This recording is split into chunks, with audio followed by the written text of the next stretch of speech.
Yes, people. What's going on? Got Talks Football. We're back again with another video. Today, we're going to be talking about Jamie Carragher exposing his truth about his agenda against Arsenal and everything else. We're going to have to get into it. Plus, there's some transfer news around Diogo Jota, Alexander Isak, and we got an update on Bukayo Saka's injury situation.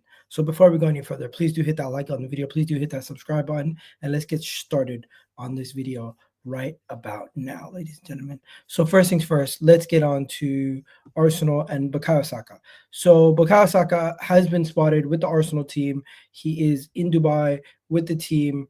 They are training in Dubai, and it looks like Bukayo Saka could be coming back very, very soon. Now, I don't want to jump the gun. I don't want to get too excited, but I will show you guys some photos of Bukayo Saka rehabbing and getting ready with the team over there in Dubai. As you can see here, there's a photo of Bukayo Saka, and a lot of Arsenal fans in this photo spotted something. There it is, Bukayo Saka, and the scar from him having his surgery over with his hamstring injury. Hopefully he recovers fully and gets back to full health.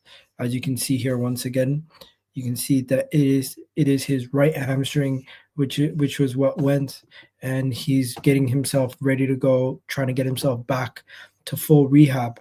Now, with the news that Bukayo Saka is with the team training, there has been some positive news around Arsenal, and the first piece of positive news is that Saka could be returning very, very soon. Now, we don't want to jump the gun. We don't want to get too excited.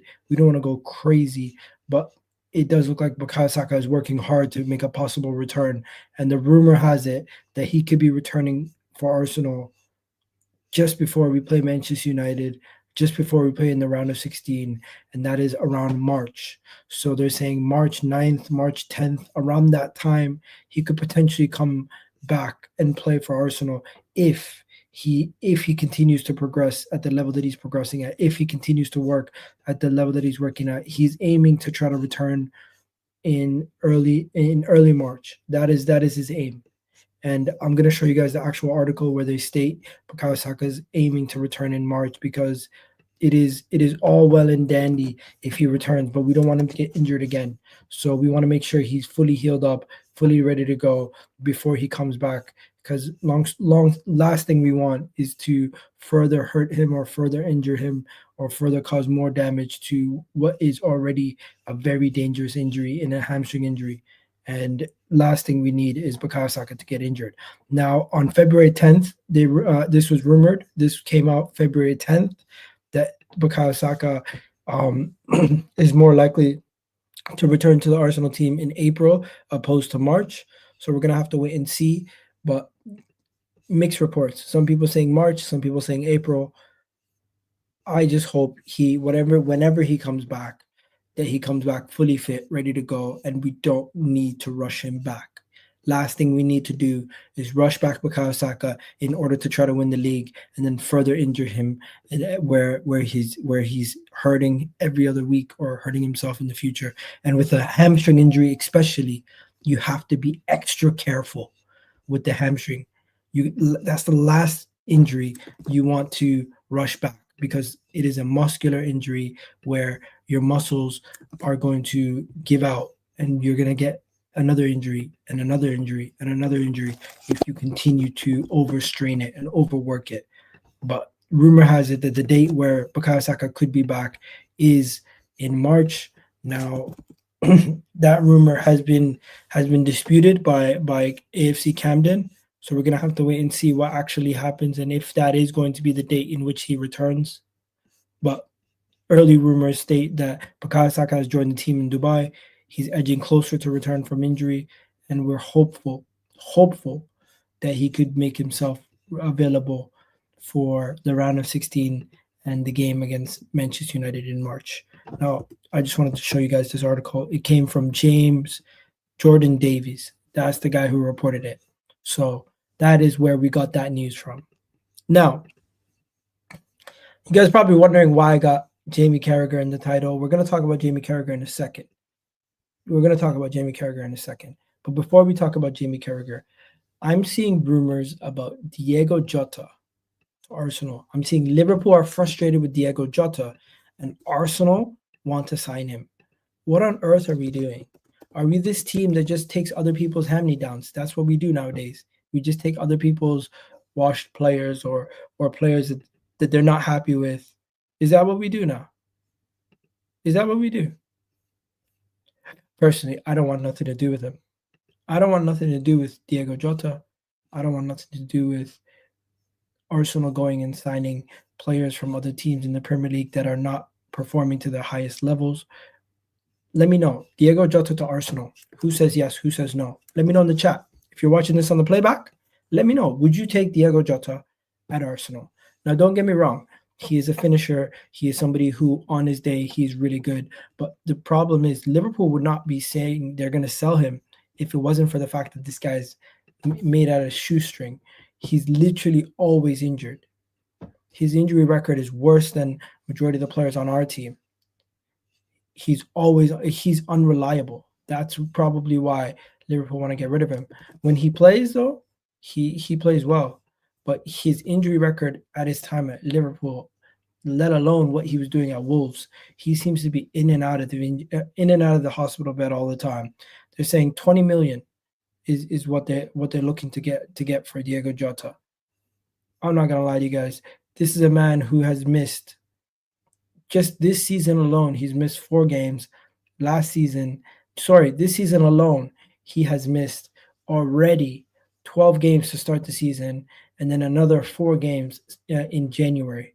So he's missed a total of 16 games this season. Last season for Liverpool, he missed a bunch of games also. If I show you guys his injury list, this is a man we don't need to get anywhere near Diogo Jota. Look at this, guys. Look at this. 16 games missed. Then you have another friggin', what is that? 25 games missed in that season. Then you have this one here, 1, 2, 3, 24. Holy shit. Man missed over 30 games that season. Then you got 2021. He missed 4 games. 2020 to 2021, he missed another 19 games. That is nuts, bro. Man misses almost 20 to 30 games a season. No way you sign a player like that. No way Arsenal come anywhere near Diogo Jota. Are you guys stupid? What kind of idiots are recruiting? What kind of stupid recruitment team do we have that are even entertaining the possibility of Arsenal signing Diogo Jota? Are we dumb? Or what are we? What are we? Like, what the hell are we thinking? Are we? I don't even want to say the R word. It's just that is the silliest thing I've heard in weeks. There's no way in hell Arsenal should be even stepping near, let alone actually considering signing Diogo Jota ever. That guy is not coming near Arsenal, and we should stay clear of him. As for Alexander Isak, the Isak conversation is interesting. The Isak conversation is interesting because I seen this on the overlap, and they're talking about it on the overlap. They're talking about Alexander Isak, and we got to talk about this because this right here is kind of triggering. It's kind of annoying. It will really piss you off to a certain degree because it's almost as if they're trying to little bro Arsenal every time. But listen to this. You gotta listen to this. Let me just make sure I timestamp it for everybody. What is it? 9 minutes and 2 seconds. 22 seconds. By the way, while you guys are here, please do hit that like button, guys. Please do hit that like button. It helps out the channel massively. So Paul Scholes basically says that Arsenal is too small of a club for Alexander Isak, and he needs to go to a bigger club. Basically saying Liverpool or Real Madrid should go for Isak over Arsenal. And this is just ridiculous. At this point, it's ridiculous. Feeling that like Arsenal are going to sign him, or like Arsenal need to sign. Are you looking at that as an Arsenal fan? I think that's realistic that you can just go and buy Isak from Newcastle. He's got like 3 or 4 years left on his contract. Yes, Alexander Isak has 3 or 4 years left on his contract, but what is stopping Arsenal from saying, you know what, we put our money where our mouth is and we go and drop the money and we go and get the player that we want? What happened to the days where a club, if they want a player, they ask what price and then they go and pay that price?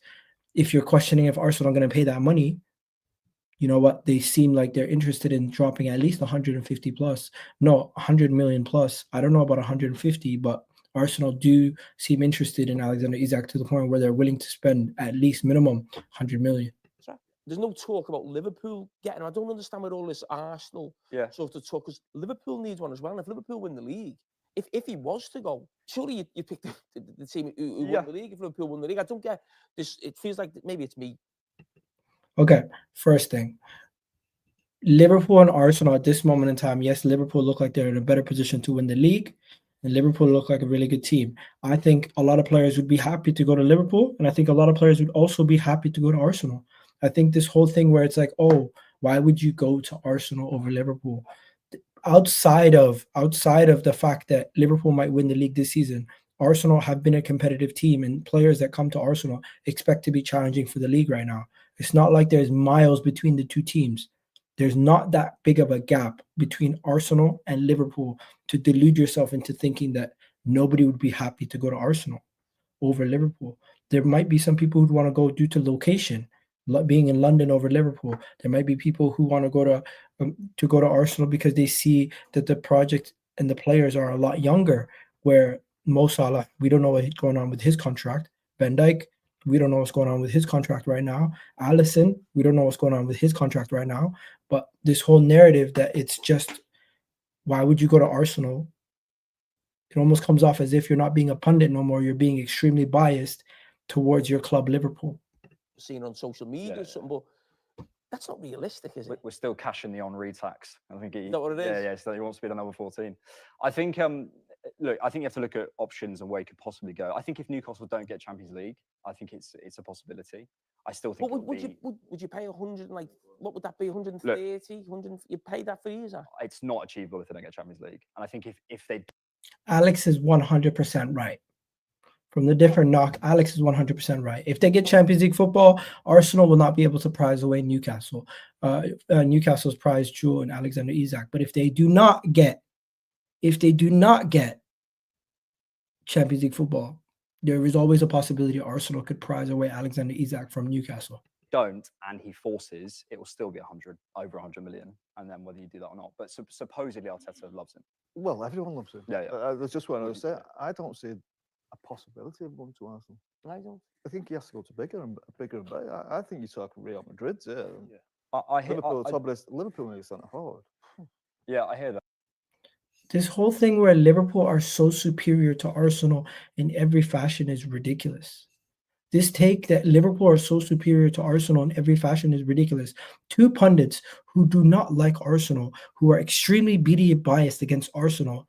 Any player that would be happy to play at Liverpool currently would also probably be happy to play at Arsenal, and vice versa. I think the two teams, there's not that big of an issue.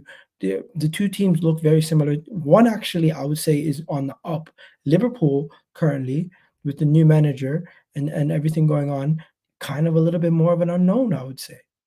I would say it's a little bit more of an unknown at Liverpool. But hey, personally, I don't think you can sit there and say, why would somebody join Arsenal when they could join Liverpool? It's a ridiculous take, in my opinion. I think the two teams are very similar, and I do think the two teams in the situations, any player who'd be happy to join Liverpool would probably be happy to join Arsenal. You're almost talking as if we're Chelsea or Man United in a situation where we're trying to build up. That I would understand, but have some respect, bro, because you're no longer becoming pundits. You guys are now just doing the football Twitter thing, where it's like, oh, you're a small club, you never won the Champions League, you never won the league. Oh, making dumb jokes. Like these guys stopped becoming actual pundits, and they started becoming YouTubers. That's what they've done.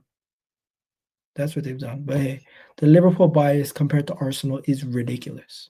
It's so ridiculous. And here's where it gets even crazier. You know the craziest part of all this is?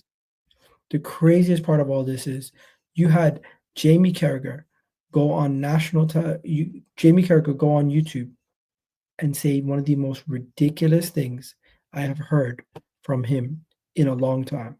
When speaking about Miles Lewis-Skelly and speaking about Ethan Nwaneri, he basically is doing a madness. Like, first of all, Why is it that when why is it when Neil Mopai does the Madison celebration with darts, he's taking the piss, but when Miles Lewis-Skelly does the Erling Haaland celebration, he's mocking Erling Haaland? Is it a is it a color thing? Like, seriously, is it an underbelly color thing? Because actually, it's not even underbelly anymore. They're just openly saying a madness. What's the difference? Why is Jamie Carragher have one take on Sky Sports after the game, sitting next to Henri, but then has another completely different take on television or on Sky Sports the next day? What changed from the Sunday to the Monday? What changed your mind? Did you get a phone call from somebody to tell you, oh, you need to do this? Are you trying to get more engagement? What is up with these journalists or pundits doing this whole 360 and trying to villainize Arsenal youngsters? Like, is there a racial component to this? I'm not calling Jamie Carragher a racist, but does he have unconscious biases that is causing him to react the way that he's reacting?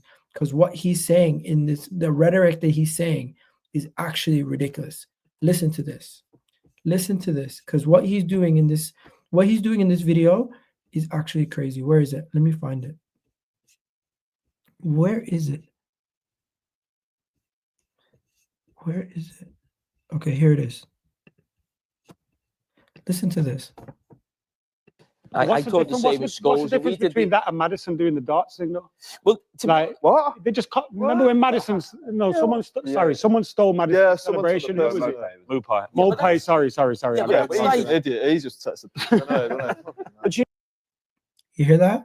So Madison's just taking the piss, and he looks like he doesn't know what to say. But what's the difference between the darts? What's the difference? What's the difference between the Madison dart celebration being thrown by taken from Madison, and what Ethan's done? I didn't see anybody criticizing thing. I actually seen people praising him, and then this one here. Arteta was talking about the fact that the two young kids. This one here is even more diabolical. This one here is even more crazy. Listen to this. There was an interview, I think, the day after, or maybe the day before it. Arteta was talking about the fact that the two young kids, Nwaneri and Lewis-Skelly, don't actually get changed with the first team players. Yeah, and we've all been there when you play a few games for the first team, but even your own manager are trying to keep them like, don't let them get too carried away, but you don't actually change them. So that's the point of it about it. It's like even Arteta as a manager and probably a coaching staff was like, don't let these lads get carried away. They're not even going to be changing with the first team. Stay with your mate, stay down there. Know your place a little bit. There's that. Now, if he'd done that when he was 24, 25, I'd be like, I just think it's that thing of like when you're a young kid. But listen.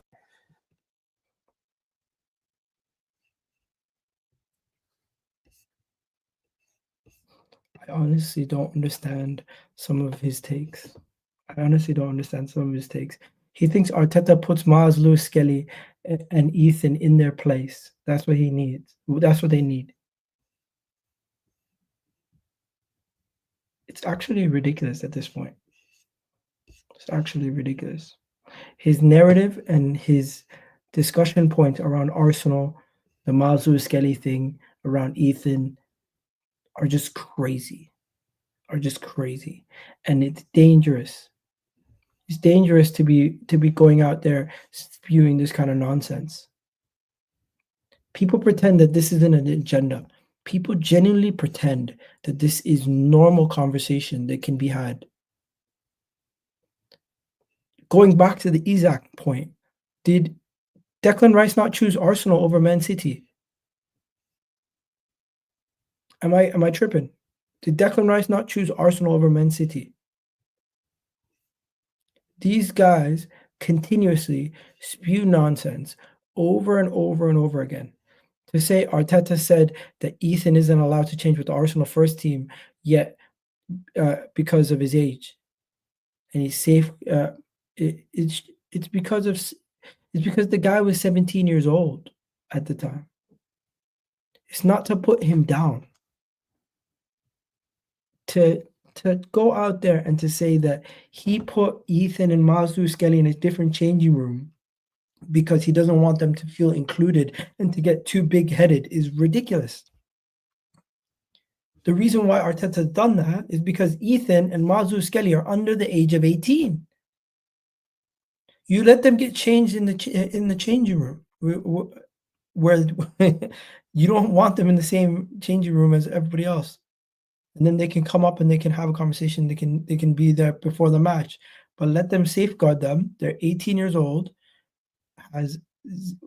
He has zero knowledge of what's actually going on. He has spun what is actually there to protect the kids under a certain age into something that's diabolical. It's actually crazy. And you guys in the chat all saying victim mentality, victim this. No, the man's crazy, bro.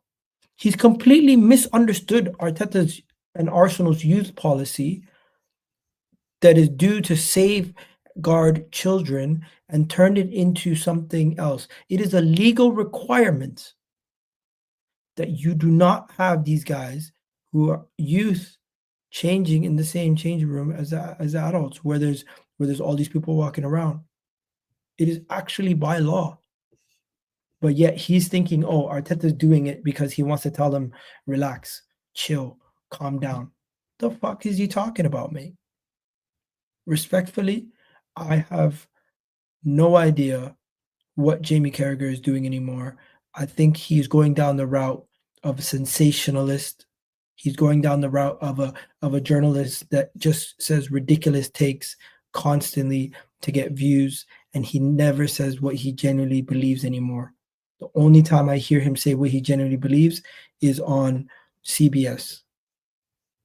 CBS is the only time I hear him say what he actually says. Okay, Skelly's 18, my bad. But when he's saying these things, he's chatting shit, bro. That's what I'm saying. He's chatting shit. He's genuinely chatting shit. But yeah, that's pretty much it, ladies and gentlemen. There's not much more to be said. There's not much more to be said. Ben White's going to be back soon. We already know about that. Thomas Partey is going to be back soon. We know about that. I really got to be careful whenever I share my screen because you never know. Twitter nowadays, there's just you might have a OF girl just pop up out of nowhere. But I'm gonna wrap it up here, guys. Hopefully, you guys enjoyed this video. So just to let you guys know, Bukayo Saka's injury situation, it's been revealed he's going to be back soon. Hopefully, Alexander Isak. People think Arsenal's too small of a club for Alexander Isak. It's ridiculous. Jota, don't want nothing to do with Jota. Genuinely, couldn't care less about him. Keep him away from the club. And yeah, that's pretty much it, guys. Let me know what you guys think in the comment section. We're out of here, people. Catch you guys in the next video. Love for the love, and you already know what it is. Peace.